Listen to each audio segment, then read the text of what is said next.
இயேசுவின் நாமத்தினாலே உங்களை எல்லாருக்கும் என் அன்பின் வாழ்த்துக்கள். இப்பொழுதும் கூட இந்த 7வது வார்த்தை கொடுத்த என் சபை போதுகள் அனைவருக்கும் என் நன்றியை சேர்த்துங்க.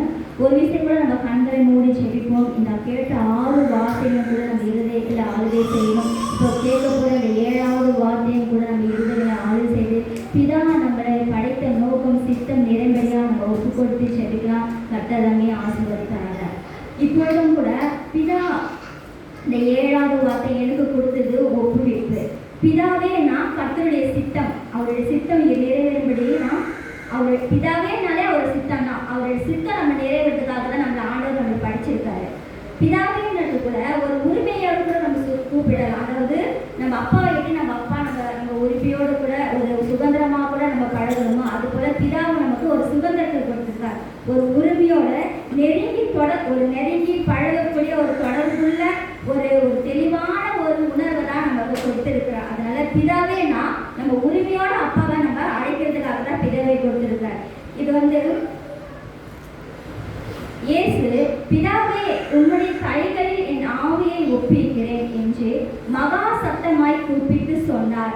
இப்படி சொல்லி ஜீவனை விட்டார்.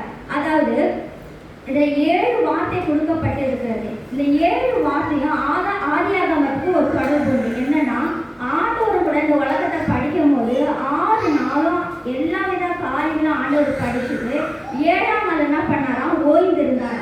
அதே போலதான் தன் திருவிழாவை அறியறதுக்கு முன்னாடி 6 வார்த்தைகள் பேசிட்டு 7ஆம் ஒப்புவிக்கிறேன் அப்படின்னு சொல்லிட்டு முடிச்சிருக்காரு. ஆதியாகமத்துக்கும் இந்த சிலுவையின் வார்த்தைக்கும் ஒரு ஒப்பீடு இருக்கிறது.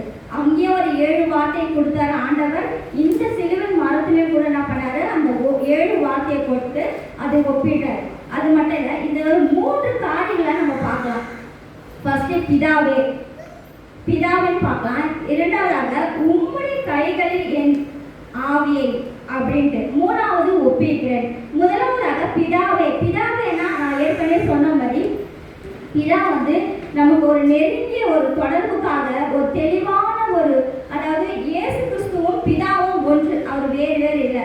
பிதா தன்னை அனுப்பின சித்தம் நிறைவேறும்படியாக தான் என்ன பண்ணாரு, இயேசு கிறிஸ்து இந்த உலகத்துல பிறந்து நமக்காக ஊழியம் செய்தாரு. பிதாவின் சித்தம் நிறைவேறு தன்னுடைய ஜீவனையும் கூட என்ன பண்ணாரு, பிதாவின் கையில தான் ஒப்பு கொடுத்தாரு. அது மனுஷன் கையில அவர் ஒப்பு கொடுக்கல. பிதாவின் சித்தம் நிறைவேறியாக என்ன பண்ணாரு, அநேக மனுஷர்கள், அதாவது அந்த வசனம் சொல்லுது, அந்த வசனத்துக்கு முன்பதாக 2 வசனங்கள் இருக்கு. அதை நம்ம படிக்கும்போது அப்போது 6 மணி நேரமாயிருந்து 9ஆம் மணி நேரம் வரைக்கும் பூமி எங்கும் அந்தகாரம் ஆயிடுச்சு. சூரியன் இருளடைந்து தேவாலயத்தின் திரைச்சாலையில் நடுவில் 2ஆக பிரிந்தது என்று சொல்லப்பட்டிருக்கிறது. அதாவது ஏசப்பா தன் ஆவியை ஒப்பு கொடுக்கும் போது எப்படி இருந்த அந்த உலகம் 6 மணில ஒரு காதல் நிறைந்த ஒரு சூழ்நிலை இருந்தா நீங்களே யோசித்து பாருங்க.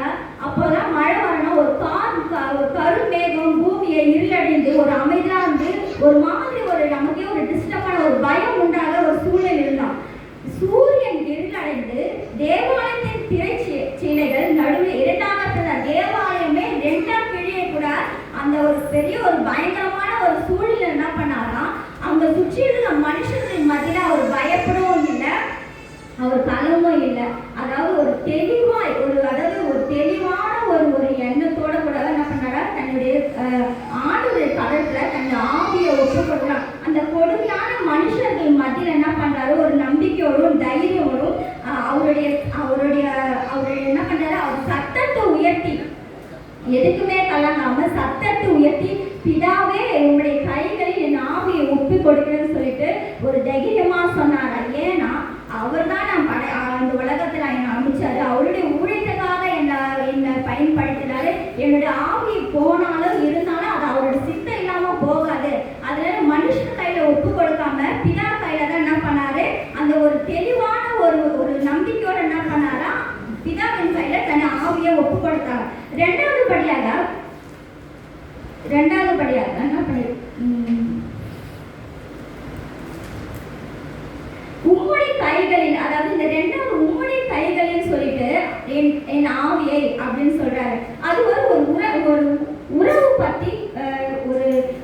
பத்தி குறிக்கிறது. அது எந்த அளவுக்கு ஒரு நம்பிக்கையா இருந்தா இயேசு கிறிஸ்து என்ன சொல்லியிருப்பாருன்னா, உம்முடைய கைகளில் என் ஆவியை நான் ஒப்பு கொடுக்குறேன் அப்படின்னு சொல்லிட்டு சொல்லியிருக்காரு. ஏன்னா அநேக பொல்லாத மனுஷர்கள் இயேசு கிறிஸ்துவ சிலுவையில் அறியப்பட்டு சுற்றி சூழ்ந்திருக்கும் போது என்ன பண்ணியிருக்காரு, அவர் எந்த ஒரு கலகமும் பண்ணலை. ஏன்னா எல்லா நேரத்திலும் அவர் வந்து பார்த்து கொள்வார். அது அந்த ஒரு நம்பிக்கை அவருக்குள்ள கைவிடப்பட்ட நிலை. இன்றைக்கும் கூட நம்மளுடைய அநேக நேரங்களில் நம்ம வாழ்க்கையில பலவிதமான சோதனைகள், பிரச்சனைகள், கண்ணீரின் பாதைகள், உபத்திரமான சூழ்நிலை நம்ம கலந்து வரும்போது நம்ம என்ன பண்றோம், திடீர்னு நம்ம கலங்கி போயிடும். ஆனா அவர் அப்படி கலங்கி போல, அவர் கலங்காம இருந்தபடியாக தான் என்ன பண்ணாரு, அவருடைய கைகளில் சொல்லிட்டு அந்த ஒரு நம்பிக்கையை வந்து இயேசு கிறிஸ்து என்ன பண்ணாரு, சிலுவையில தன் ஆவியை கடைசி நிமிஷம் வரைக்கும் என்ன பண்ணாரு, நம்பிக்கையோட கூட இருந்தார். அது போல வேதத்துல நம்ம ஒரு சில மனிதர்களை கூட நம்ம பார்க்கலாம். பரிசுத்தவான்கள் ஒரு 2-3 பேர் கூட என்ன பண்ணலாம், ஆண்டோட கரத்துல தன்னுடைய முழு வாழ்க்கையும் கூட நம்ம அர்ப்பணித்திருக்கா நம்ம பார்த்துருக்கோம். தானியேல கூட நம்ம பார்க்கலாம். தானியேல் வந்து என்ன பண்ணாரு, சிங்க கபையில அவர் போட்டுட்டாங்க. ஆனா வந்து அவர் பெரிய சிங்கம் வந்து அவர் எப்படியாச்சும் எதுனா பண்ணிட்டார். ஆனா அந்த நேரத்துல கூட என்ன பண்ணல, தாவீது ஒரு நிமிஷம் கூட கலமும் இல்லை, எந்த ஒரு கலமும் பண்ணல. கர்த்தரை நோக்கி சொல்லி அவர் ஜீவனை கொடுத்த அவரே தான் ஜீவனை எடுக்க போறாரு. எல்லா சூழ்நிலையும் அவர் என்ன பண்ண போறாரு, காப்பாற்ற போறாரு. அந்த தெளிவு தானியேல கிட்ட இருந்தது.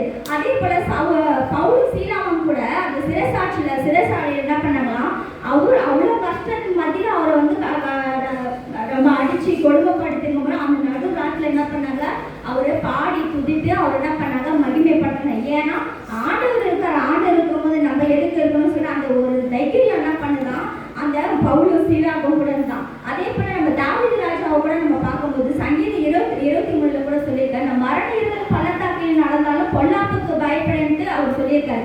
ஏன்னா பலவிதமான பிரச்சனைகள் தாவீதின் வாழ்க்கையில கூட வந்த போதிலும் கூட எல்லாவற்றிலிருந்து விடுவிக்க கூட என்று அந்த தாவீது ராஜாவுக்கு முழு நம்பிக்கையும் தைரியமா இருந்தனால்தான் அவர் எல்லா பிரச்சனையிலிருந்து விலக்கி அவர் என்ன பண்ணாரு, அவர் ராஜாவை அபிஷேகம் பண்ணி எல்லாவற்றிலும் அவர் ஆசீர்வாதமாக உயர்த்தி வைத்திருக்காரு. அதே போல 3வது பாருங்க, என் ஆவியை ஒப்பிக்கிறேன், முழுவதுமா சரண்டர் அடைகிறார். அது ஒரு அர்ப்பணிப்பு. ஏன்னா நம்ம கிறிஸ்தவரா இருக்கிறோம், ஆனா நம்மளோட வாழ்க்கையில முழுமையான ஒப்படைப்பு இல்லை. அதுதான் அநேக நேரங்களில் நம்ம என்ன பண்றோம், வழி தவறி போயிடுறோம். ஆனா பாருங்க, மார்க் 14:30 தேவனுடைய சித்தத்தின்படி அவர் சித்தத்துக்காக நம்மளை ஒப்பு கொடுத்தார். அதே போல ரோமர் 4:25 சிலுவை மரணத்திற்காக ஒப்பு கொடுத்தார். எதுக்காக சிலுவை மரணத்துக்காக ஒப்பு கொடுத்தார், நம்ம வந்து நித்திய ஜீவன் அடையும்படிக்காக நம்முடைய பாவங்களை அவரை ஏற்றுக்கொண்டு, அது தேவனுடைய சித்தம். நம்ம அநேக பாவங்கள் செய்யறோம், குற்றங்கள் செய்யறோம். ஒவ்வொரு நாளும் நம்ம என்ன பண்றோம், ஆண்டவரை நம்ம கஷ்டப்பட்டுருந்தோம், ஆனாலும் கூட நம்மளை மன்னிச்சு நமக்காக ஒரு சிலுவலை வந்து அவர் என்ன பண்ணியிருக்காரு, அறிஞ்சிருக்காரு. ஆனா அந்த நித்திய ஜீவனை அடையும்படி தான் என்ன பண்ணியிருக்காரு, அவர் ஆவியை ஒப்பு கொடுத்து நம்ம தேவனுடைய சித்தத்துக்காக ஒப்பு கொடுத்தார். இதே போல கூட நம்ம பார்க்கலாம். நீதிமொழிகள் 20:27 கூட யாராவது வாசனம், நீதிமொழிகள் 20:27 மனுஷனுடைய ஆவி கர்த்தர் தந்த தீபமாய் இருக்கிறது, அது உள்ளத்தில் உள்ளவைகளை எல்லாம் ஆராய்ந்து பார்க்கும்.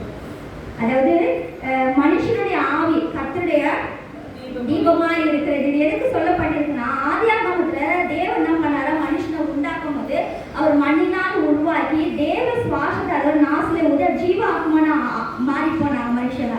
அப்படி அவருடைய ஜீவ ஆத்மா யாரு, தேவன் தந்த தீபம். அந்த தீபத்தை நம்ம என்ன பண்ணுமா, ஒரு பொருள் கெடுத்து போடக்கூடாதான். அதுதான் பிதாவுடைய சித்தம். ஆனா அது போல நிறைய பேர் என்ன பண்ணியிருக்காங்க, கெடுத்து போட்டிருக்காங்க. எவ்வளோ ஆசீர்வாதம் கொடுத்தும் கூட அதை இழந்து போயிருக்காங்க. அதுக்கு உதாரணம் யாரை பார்க்கலாம், சிம்சோனை பார்க்கலாம். சிம்சோனை வந்து நியாயாதிபதிகள் 15:14 நம்ம 30 வாசிக்கும் போது அவன் என்ன பண்ணா, தன்னுடைய ஜீவனை பெலிஸ்தருக்காக கெடுத்து போட்டான். அவளுக்கு சந்தோஷமா இருந்தான் தாய் தகப்பனன்ற. அவன் ஒரு சில காரியம் தேவனுக்கு விரோதமா பண்ணும்போது தேவன் நமக்குன்னு ஒரு தீபம், ஒரு ஒளியை கொடுத்திருக்கார். அந்த ஒளியை வந்து அவன் என்ன பண்ணா, இழந்து போயிட்டான். அந்த ஒளியை இழந்து போனதான் தேவனுடைய மகிமை அச்சு போய் என்ன பண்ணா, பாவிகள் கையில தன்னுடைய மரணத்துக்கு அவனுக்கு பெலிஸ்தர் கையில அவனை வந்து அந்த பெலிஸ்தர் கையில கண்ணிழந்து அவன் எல்லா சூழ்நிலை நிறுத்தப்பட்ட போது என்ன பண்ணா, ஜீவனை வந்து ஆண்டவர் கையில ஒப்பு கிடைக்கலன்னா அவன் சுற்றி எல்லாரும் என்ன பண்ணாங்க, பெலிஸ்தர். ஆனாலும் கூட அவன் ஜெபிக்கும் போது ஆண்டவர் என்ன பண்ணாரு, அவன் சாகும்போது கூட பெலிஸ்தரை சாகரிச்சுட்டு தான் அந்த பாவிகள் மத்தியில கூட தான் சிம்சோன் இறந்து போனாரு. அது போல அதே போல இன்னொருத்தரை கூட நம்ம பார்க்கலாம். என் ஜீவன் அதாவது கத்திரா ஸ்தேவனை கூட அப்போஸ்தலர் 7:59 சேவான் வந்து கர்த்தருடைய பிறப்பு பற்றின அவருக்கு ஒரு ஊழியக்காரன் ஒரு நல்ல ரசாட்சி ரத்த சாட்சியம் மாற்றி கொண்டது சேவான். அவர் கர்த்தருக்கு அவர் கொடுத்த தீபத்தை அவர் மரிய தருவாய் மட்டும் என்ன பண்ணாரா, அவர் கைவிடலையா. அவர் சாகடிக்க போறான்னு தெரிஞ்சு கூட என்ன பண்ணாரு, கர்த்தருக்கு உண்மையுள்ளவராக இருந்தாராம். அது போல நாம என்ன பண்ணோம், அவருக்கு தெரிஞ்சிருச்சு. அது அவர் வந்து அப்போஸ்தலர் 7:59 கூட நம்ம படிக்கலாம். அப்பொழுது கர்த்தராகிய இயேசுவே என் ஆவியை ஏற்றுக்கொள்ளும் என்று ஸ்தேவான் தொழுது கொள்ளுகையில் அவரை கல்லெறிந்தார்கள். அதாவது இயேசு கிறிஸ்து கூட என்ன பண்ணாரா, அவர் சுற்றில மனுஷர்கள் பொல்லாதவங்க இருந்தாலும் கூட அவருடைய ஆவிய அவங்க கையில ஒப்பு கொடுக்கல. அவர் ரத்தம் சரீரம் முழுவதுமே அந்த மனுஷர்கள் அவர் அநேக கொடுமைப்படுத்தினாலும் கூட அவர் ஆவி யார் தான் எடுக்கணும்னா பிதா தான் கொடுத்தார், பிதா கையில தான் அந்த ஆவியை ஒப்பு கொடுக்கணும்னு சொல்லிட்டு அந்த ஒரு நம்பிக்கை உறுதி இருந்தனால தான் இயேசு கிறிஸ்து என்ன பண்ணா, பொல்லாத மனுஷர் கையில அவர் ஆவியை ஒப்பு கொடுக்கல, பிதா கையில ஒப்பு கொடுத்தார். அதே போலதான் அந்த சேவானு கூட பாருங்க, அவர் அநேக மனுஷர்கள் இயேசு கிறிஸ்துவ போல அவர் கொடுமைப்படுத்தின போது அவர் ஆவியை வந்து மனுஷன் கையில ஒப்பு கொடுக்கல. அவர் மறித்த திருவாயில இயேசு கிறிஸ்துவானும் பிதாவும் பரிசுத்த ஆவியும் அவர் பக்கத்துல இருக்கும்போது என்ன பண்ணாரா, அவர் இருக்கிறத பார்த்துட்டு ஆண்டவே என்னுடைய ஆவியை நான் உன் கையில ஒப்பு கொடுக்குறப்பான்னு சொல்லிட்டு அவர் கையில ஒப்பு கொடுத்து அவர் நித்தியம் தான். அது போல இந்த நாளிலும் கூட நம்ம ஒப்பு கொடுத்து நம்ம வாழ்க்கையை கடவுளுக்காக நம்ம அர்ப்பணிக்கிறோம். அப்படி நம்ம அர்ப்பணித்து ஜபிக்கும் போது ஒப்பு கொடுக்கனா என்ன, நமக்கு நம்ம கிறிஸ்துவரா இருக்கிறோம் ஆனாலும் கூட நம்ம வாழ்க்கையில ஒப்பு கொடுப்ப பத்தி நமக்கு தெரியல. இத்தனை தேவ பரிசுத்தமானவர்கள் எத்தனை பேர் கர்த்தருக்கு ஒப்பு கொடுத்து வாழ்ந்து கர்த்தருடைய ஆசீர்வாதத்தை பெற்றுக்கொண்டாங்க. அந்த ஒப்பு கொடுத்து வாழ முடியாத பரிசுத்தமானவர்கள் தேவ மகிமை இழந்த பற்றி கர்த்தருடைய தீபத்தையும் இழந்த பற்றி இன்னைக்கு மகிழ்ச்சியாக மறித்து போனாங்க. அப்படி இருக்கக்கூடாது. நமக்கு அன்பார்களே, நமக்குன்னு ஒரு வாழ்க்கை இருக்கிறது. பரலோகத்துல நித்திய ஜீவன் வாழ்க்கை நமக்காக ஆண்டவர் வைத்திருக்காரு. அவருடைய சித்தம் நிறைவேறதுக்காக நம்ம ஒப்பு கொடுத்து வாழணும். ஏதோ நான் கடைசி காலத்துக்கிட்ட வந்து கொண்டிருக்கிற ஆண்டவர் 2000 வருஷத்துக்கு முன்னாடியே வந்துட்டாரு, ஆனா இப்போது அழிவுக்குள்ள வந்து கொண்டிருக்குது. ஆனா அவருடைய சித்தத்தை நம்ம செய்யறோமா, நம்ம ஒரு விஷயம் கூட நம்ம நினைச்சு அவருடைய நித்திய ஜீவன் நமக்காக ஒரு வாழ்க்கை பரலோகத்துல இருக்குது. இது வீணான உலகத்துக்காக நம்மளுடைய எண்ணங்களோ சிந்தனையோ எந்த ஒரு காரியங்களுக்கும் நம்ம ஒப்பு கொடுக்காம அவருடைய அழியாத ஒரு நிலையான ஒரு சந்தோஷமான வாழ்க்கை பிதா நமக்காக இயேசு கிறிஸ்து மூலம் நமக்காக பரலோகத்துக்கு வைத்திருக்கார். அதை நம்ம உணர்ந்து நம்ம ஒப்பு கொடுத்து ஜபிக்கும் போது கர்த்தர் நாளும் கூட நம்ம வாழ்க்கையில ஒவ்வொருத்தரையும் ஆசை எத்தனையோ நேரங்கள கஷ்டத்தின் கண்ணீரின் பாதையில் வந்திருக்கேன் பிள்ளைகளை நீங்களும் கூட கர்த்தரை சமூகத்துல ஒப்பு கொடுத்து ஜபித்து பாருங்க. கர்த்தர் எல்லாவற்றையும் செய்வா. ஒரு நாள் இல்லை ஒரு நாள் நிச்சயமா நம்ம வந்து அந்த ஆசீர்வாதத்தை பெற்றுக்கணும். நடுவில் நமக்கு அநேக துன்பங்கள் உபத்திரம் வந்தால் அது இடறி போகாத கர்த்தருடைய நியமத்த ஓட்டத்தை நம்ம சரியாக ஓடி அவர் எப்படி பரிசுத்த ஆவியானவர் அதாவது இயேசு கிறிஸ்து பிதாவின் சித்தத்தை செய்ய இந்த உலகத்திற்கு வந்து பாடுகளை அனுபவித்து நம்மளுடைய பாவங்களுக்காக அக்கர்களுக்காக ஜீவனை மறித்து போனாரோ 3ஆம் நாள் உயிர் தெரிந்து ஆனாலும் கூட அந்த ஆவியை வந்து பிதா கையில தான் ஒப்பு கொடுத்தாரு தவிர மனுஷன் கையில ஒப்பு கொடுக்க. நம்மள ஆவி யார்கிட்ட நம்ம ஒப்பு கொடுத்து ஒரு விஷயம் கூட நம்ம நினைத்து சிந்தித்து செயல்படும் போது நம்மளுடைய ஆவி நமக்கு ஜீவனை கொடுத்தவர் நமக்கு ஜீவனை எடுக்கிற ஒரே ஒருத்தருக்கு மட்டும்தான் அதிகாரம், அது பிதாவுக்கு மட்டும்தான் இருக்கு. நம்மளுடைய ஆவி வேற எந்த ஒரு பாழான ஒரு காரியங்களுக்கும் போகாதபடி கர்த்தருடைய கர்த்தரை நம்ம ஆவியை ஒப்பு கொடுத்து செபிப்போம். கர்த்தர் நம்ம எல்லாரையும் ஆசீர்வதிக்கிறாங்க. ஆமென்.